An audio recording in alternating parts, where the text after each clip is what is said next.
இது என்னன்னே தெரியல. அவ்ளோ பனி இருந்துச்சு. ஆப்போசிட்ல இந்த பில்டிங் தெரியல, ரோடு தெரியல, எதுவுமே தெரியல.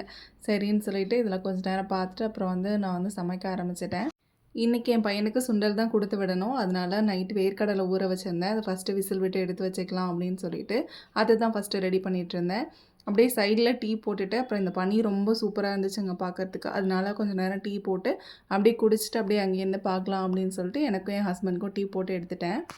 இன்னைக்கு ஊர்லேருந்து எடுத்துகிட்டு வந்த முருங்கைக்கீரை போட்டு துவட்டிட்டு, இன்னைக்கு வந்து முருங்கைக்காய் சாம்பார் வச்சிடலாம் அப்படின்னு சொல்லிட்டு தான் இன்னைக்கு பிளானு. முருங்கைக்கீரைக்கு மட்டும் ஃபைனலா தேங்காய் மட்டும் உடைச்சிட்டு, அது துருகிட்டு ஆட் பண்ணிக்கிட்டேன். இன்னைக்கு லஞ்சுக்கு முருங்கைக்காய் போட்டு சாம்பார் வச்சிடலாம் அப்படின்னு சொல்லிட்டு, முருங்கைக்காய் போட்டு தான் சாம்பார் வச்சிருந்தேன். இதுக்கு ஃபைனலா வந்து 1 ஸ்பூன் நெய் மட்டும் ஆட் பண்ணிக்கிட்டேன். வாசம் சூப்பரா இருக்கும். அப்படியே மூடி வச்சுருங்க.